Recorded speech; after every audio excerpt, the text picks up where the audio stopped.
Hello guys, for today's video, magluluto ako ng adobo. And ito lahat ang sahog.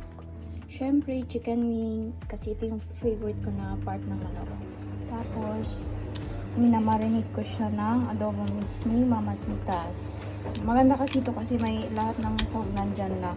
Pero, nilalagyan ko pa rin siya ng konting mga soy sauce, vinegar, tsaka konting patis. And, malaking sibuyas, patatas. Nilalagyan ko pa din siya kahit nandito siya lahat para mas mabango. And syempre, ito yung buong paminta and itong bay leaves.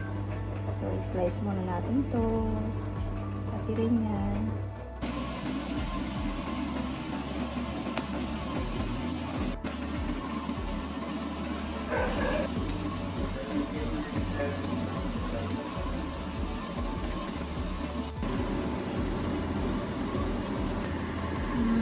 Ayan na siya.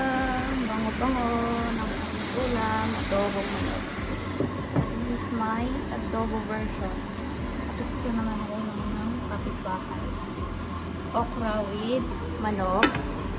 Kasi, iba yung nilalagay nilang sahog. Spicy yan. Sa akin, mild lang. So, mag-adobo tayo.